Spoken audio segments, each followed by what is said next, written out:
एक दिन की बात है। एक दिन बाजू चील अपने 5 अंडों को लेकर मीनू चिड़िया के घर में आती है। मीनू चिड़िया बाजू चील को देखकर बहुत ज्यादा डर जाती है और वे बाजू चील से कहती है। बाजू चील, तुम मेरे घर में क्यों आई हो? क्या तुम मेरा शिकार करने के लिए आई हो? चिड़िया, तुम मुझसे बिल्कुल भी मत डरो। मैंने पक्षियों का शिकार करना छोड़ दिया है और मैं अपने ये 5 अंडों को लेकर यहाँ पर इसीलिए आई हूँ कि मैं पहाड़ों की तरफ अपना एक लकड़ियों का घर बना रही हूँ। लेकिन मेरे पास अभी अपने इन 5 अंडों को रखने की कोई भी जगह नहीं है। इसीलिए मैं जानती हूँ कि तुम बहुत ही रहमदिल हो, इसीलिए मैं अपने अंडों को लेकर तुम्हारे घर में आई हूँ।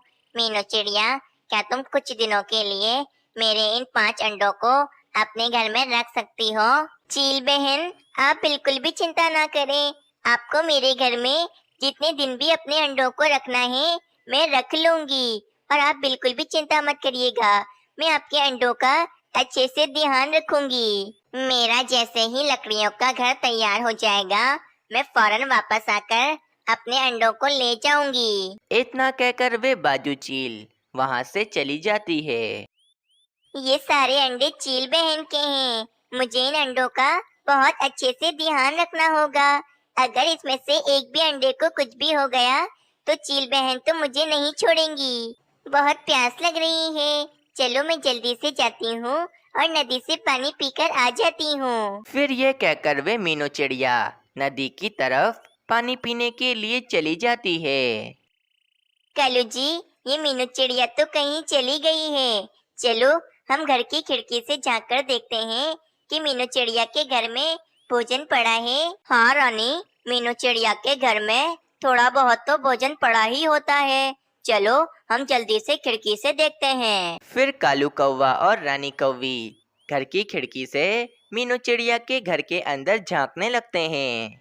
रानी, ये मीनू चिड़िया के घर में तो बिल्कुल भी भोजन नहीं दिख रहा। लगता है सुबह मीनू चिड़िया सारा भोजन खा गई होगी। कैलू जी, ये सब छोड़ो, वे देखो सामने कितने सारे अंडे हैं। लगता है ये सारे अंडे मीनू चिड़िया के हैं। लेकिन मीनू चिड़िया ने इतने सारे अंडे दिए और ये बात हमें पता ही नहीं। हाँ रानी, मीनू चिड़िया ने इतने सारे अंडे दिए हैं, मतलब कुछ ही दिनों में इस जंगल में सबसे ज्यादा बच्चे मीनू चिड़िया के होंगे। कलू जी, अगर ऐसा हो गया तो मीनू चिड़िया अपने इतने सारे बच्चों के साथ हम सब पक्षियों पर दादागिरी करेगी और हम सब पक्षियों को अपने बच्चों से डराएगी। रानी, मुझे तो हैरत है कि मीनू चिड़िया ने इतने सारे अंडे दिए और ये खबर हमें पता ही नहीं चली। अगर इन अंडों में से बच्चे निकल गए तो इस पूरे जंगल में एक वाहिद मीनू चिड़िया ही होगी जिसके इतने सारे बच्चे होंगे और मैं ऐसा होने नहीं दूंगी। चलो रानी, हम मीनू चिड़िया के सारे अंडों को चोरी कर कर यहाँ से ले जाते हैं और कहीं ले जाकर फोड़ देते हैं। हाँ कलू जी, ये एकदम ठीक रहेगा। चलो इससे पहले मीनू चिड़िया आए, हम मीनू चिड़िया के सारे अंडों को यहाँ से चोरी कर कर ले जाते हैं। फिर कालू कौवा और रानी कौवी मीनू चिड़िया के घर के अंदर आ जाते हैं। कालू जी, चलो हम ये सारे अंडे एक पोटली में डाल देते हैं। कालू कौवा और रानी कौवी चील के सारे अंडे एक पोटली में डालकर वहां से चोरी कर कर ले जाते हैं। कुछ ही देर के बाद मीनू चिड़िया वापस अपने घर में आती है तो वे चील के सारे अंडों को वहां से गायब देखकर बहुत ज्यादा परेशान हो जाती है। ये क्या हो गया? न जाने चील बहन के सारे अंडे कहाँ चले गए। लगता है मेरे जाने के बाद किसी ने चील बहन के सारे अंडे चोरी कर लिए हैं। लेकिन अब मैं क्या करूँ? चील बहन को मैं क्या जवाब दूंगी? आखिर किस पक्षी ने चील बहन के अंडे चोरी किए होंगे? कालू कौवा और रानी कौवी चील के सारे अंडों को लेकर एक गुफा में आ जाते हैं। रानी, चलो हम इन सारे अंडों को यहीं पर ही फोड़ देते हैं ताकि इन सारे अंडों का यहीं पर ही काम तमाम हो जाए। कैलू जी, मैं क्या कहती हूँ, हम इन अंडों को नहीं फोड़ते हैं, बल्कि इन अंडों में से जो बच्चे निकलेंगे हम उन्हें पाल पोस कर बड़ा कर लेंगे और फिर जब ये बच्चे बड़े हो जाएंगे तो हम पूरे जंगल पर दादागिरी करेंगे और अपने बच्चों के साथ हम सभी पक्षियों को डराएंगे और खूब राज करेंगे। हाँ रानी, तुम बिल्कुल ठीक कह रही हो। अगर हमने इन अंडों में से निकले हुए बच्चों को बड़ा कर दिया तो पूरे जंगल में हमारे ही सबसे ज्यादा बच्चे होंगे और हम पूरे जंगल में राज करेंगे।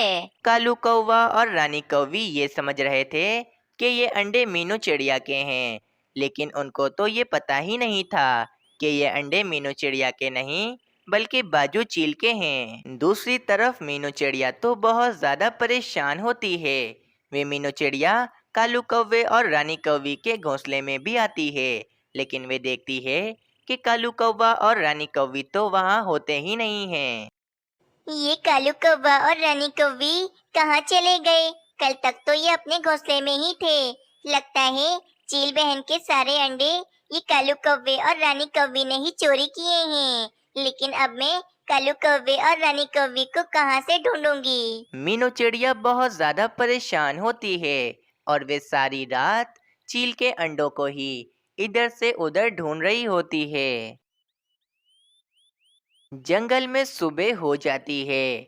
बाजू चील ने पहाड़ों की तरफ अपना एक लकड़ियों का पक्का घर बना लिया था और बाजू चील बहुत ज्यादा खुश थी।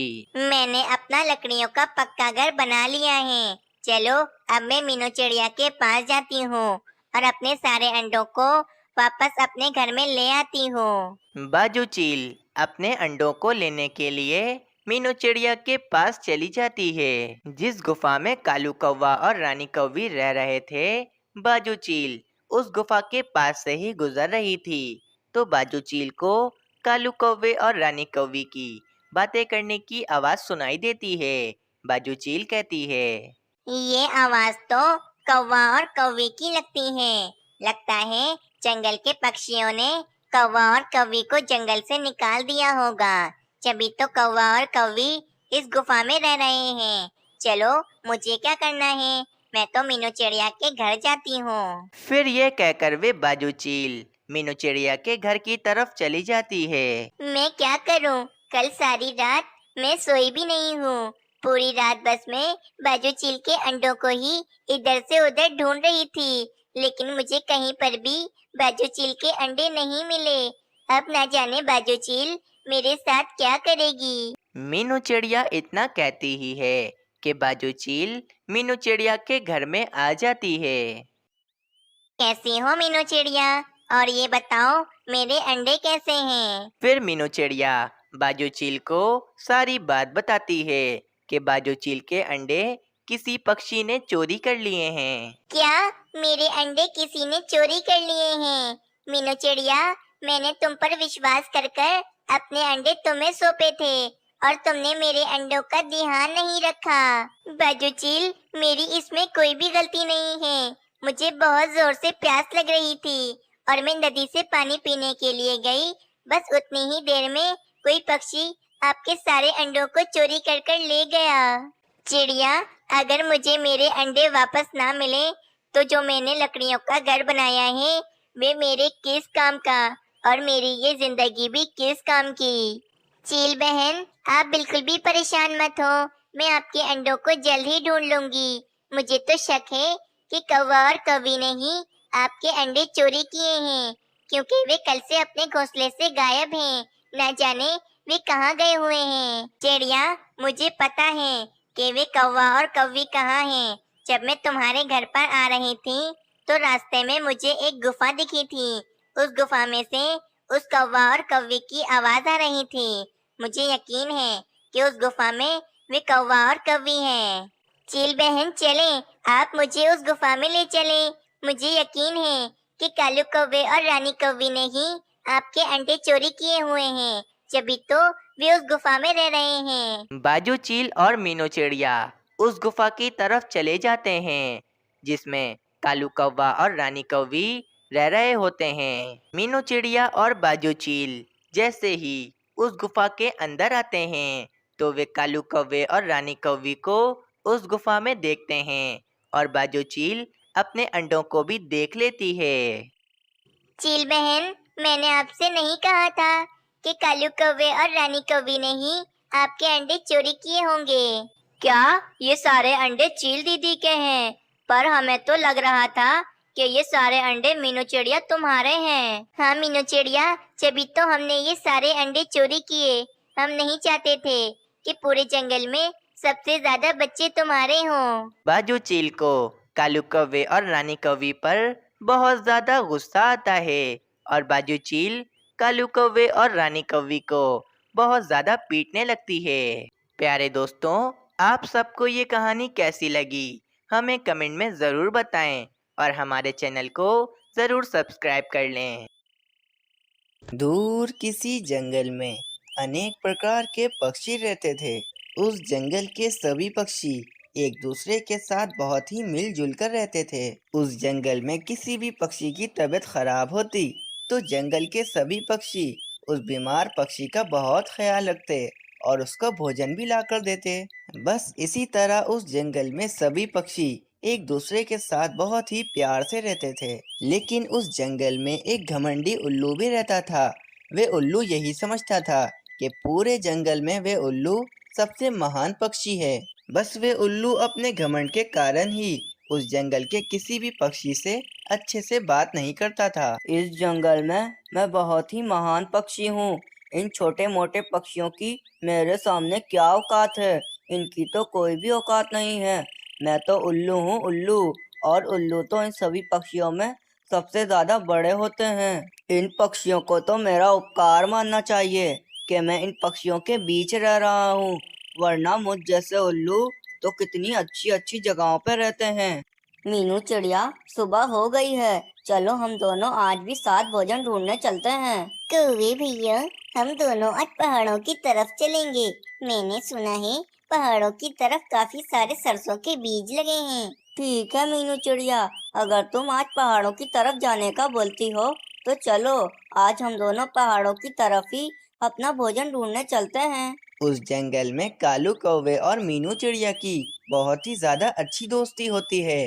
फिर मीनू चिड़िया और कालू कौवा भोजन ढूंढने के लिए पहाड़ों की तरफ चले जाते हैं। कौवे भैया, हम दोनों पहाड़ों की तरफ तो आ गए हैं, लेकिन यहाँ पर मुझे कहीं सरसों के बीज तो नहीं दिखाई दे रहे हैं। मैंने तो सुना था कि पहाड़ों के बीच ही काफी सारे सरसों के बीज लगे हैं। लगता है कौवे भैया मुझे कोई गलत खबर मिली होगी। चलो हम दोनों कहीं और जाकर अपना भोजन तलाश करते हैं। नहीं मीनू चिड़िया, क्या पता तुम्हें सही खबर मिली हो। तुम यहीं बैठो, मैं जरा आगे से आता हूँ। क्या पता आगे ही सरसों के बीज लगे हों। कौवे भैया, मैं भी आपके साथ ही चलती हूँ। मैं यहाँ अकेली बैठी हुई क्या करूँगी? नहीं मीनू चिड़िया, तुम यहीं आराम से बैठो, मैं आगे से देख कर आता हूँ। अगर मुझे सरसों के बीज नहीं मिले तो बिला वजह तुम तो थक ही जाओगी ना मीनू चिड़िया।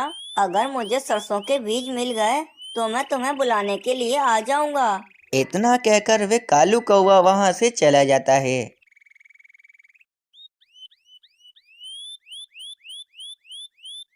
इस जंगल के सभी पक्षी आपस में कितने प्यार से रहते हैं।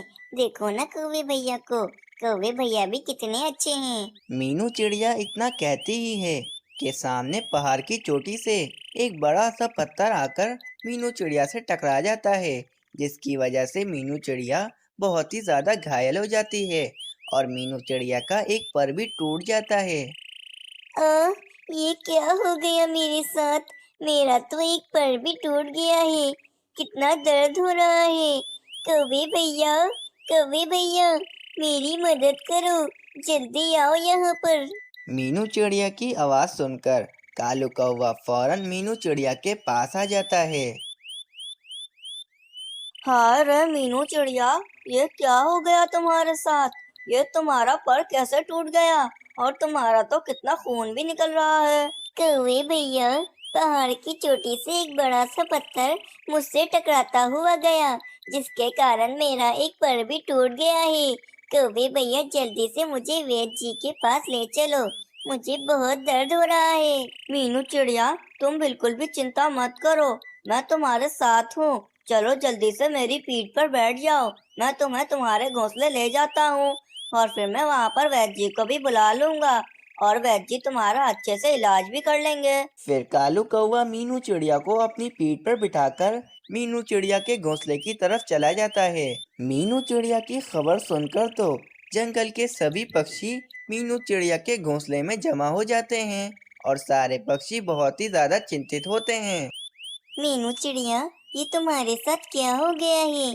मुझे जैसे ही तुम्हारी खबर मिली तो मैं अपना सारा काम काज छोड़कर फौरन तुम्हारे पास चली आई।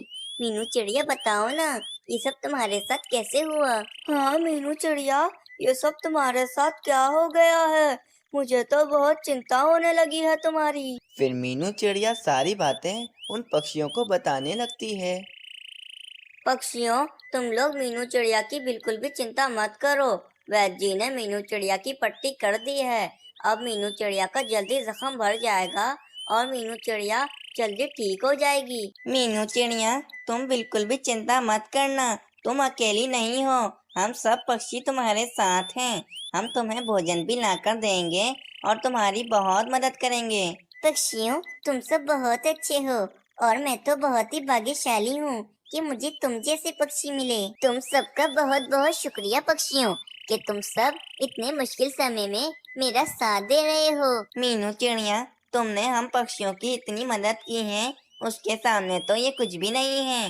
मीनू चिड़िया, तुम बिल्कुल भी चिंता मत करो, हम सब पक्षी तुम्हारे साथ हैं। मिट्ठू तोते, उल्लू भैया मुझे देखने के लिए क्यों नहीं आए हैं? मीनू चिड़िया, तुम उस उल्लू को छोड़ो, वे उल्लू बहुत ही घमंडी हैं। उस उल्लू को किसी भी पक्षी की कोई भी परवाह नहीं है। चलो चलो पक्षियों, अब सब अपने अपने घर जाओ। अब मीनू चिड़िया थोड़ी देर आराम करेगी। फिर कालू कौवा और सारे पक्षी वहाँ से चले जाते हैं। कालू कौवे, मीनू चिड़िया के साथ बहुत गलत हुआ है। मुझे तो मीनू चिड़िया की ये हालत देखी नहीं जा रही थी। हाँ बुलबुल बहन, मुझे भी इस बात का बहुत दुख है कि मीनू चिड़िया के साथ ऐसा हुआ, लेकिन होनी को कौन टाल सकता है। कानू कौवे, अब हमें मीनू चिड़िया का बहुत ध्यान रखना पड़ेगा।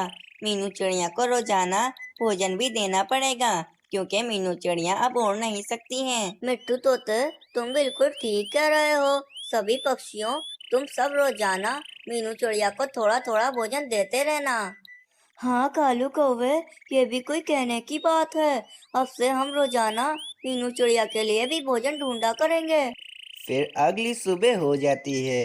मीनू चिड़िया के घोंसले के सामने तो पक्षियों की लाइन लगी होती है और एक एक कर कर पक्षी मीनू चिड़िया को भोजन देता हुआ जा रहा होता है। मीनू चिड़िया, जब तक के तुम ठीक नहीं हो जाती हो, जब तक हम सब पक्षी तुम्हारे साथ हैं और हम तुम्हारा बहुत ध्यान रखेंगे। कौवे भैया, मैं आप सब पक्षियों का किस मुंह से धन्यवाद करूं?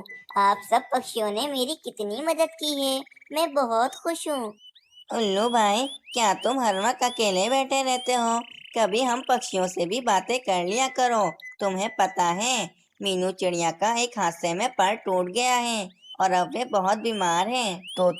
अगर उस मीनू चिड़िया का पैर टूट गया है तो मैं क्या करूं? चलो चले जाओ यहाँ से। मैं तुम जैसे छोटे मोटे पक्षियों से बात नहीं करता हूँ। उल्लू भाई, इतना घमंड अच्छा नहीं है। अभी सुधर जाओ, तुम्हारे लिए बेहतर होगा, वरना बाद में तुम बहुत पछताओगे। अरे जाओ यहाँ से तोते। अब तुम जैसे छोटे मोटे पक्षी मुझे सिखाएंगे कि मुझे क्या करना है। उल्लू भाई, मुझे जो कहना था वह मैंने कह दिया, बाकी जैसी जिसकी सोच। इतना कहकर वे तोता वहाँ से चला जाता है। फिर रोजाना कोई ना कोई पक्षी आकर मीनू चिड़िया को भोजन देकर वहाँ से चला जाता है। ये भोजन तो मेरी जरूरत से भी ज्यादा हो गया है। चलो ये भोजन मैं कहीं संभाल कर रख देती हूँ। क्या पता ये भोजन मुझे सूखे के मौसम के वक्त काम आए। फिर मीनू चिड़िया वे चावल और गंदम के दाने एक टोकरी में संभाल कर रख देती है। फिर कुछ दिनों के बाद सूखे का मौसम आ जाता है और अब तो जंगल में कहर पड़ गया होता है। जंगल के सारे पक्षी अब बहुत परेशान आ चुके थे, क्योंकि जंगल में अब बिल्कुल भी भोजन नहीं मिलता था। कानू कौवे, ये सूखे के मौसम की वजह से अब तो जंगल में भोजन बिल्कुल भी नहीं मिलता है। अब हम लोग भोजन कहाँ से ढूंढेंगे?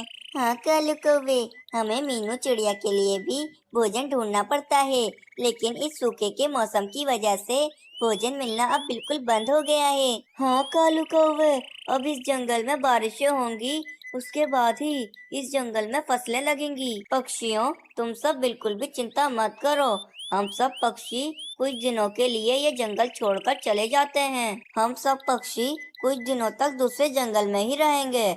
हम सब पक्षियों को आराम से भोजन भी मिल जाएगा, और फिर जब इस जंगल का सूखे का मौसम खत्म हो जाएगा तो हम दोबारा इस जंगल में वापस आ जाएंगे। फिर सारे पक्षी मीनू चिड़िया के पास चले जाते हैं। मीनू चिड़िया, इस जंगल में सूखे का मौसम आया हुआ है, जिसकी वजह से हमें भोजन बिल्कुल भी नहीं मिल रहा है।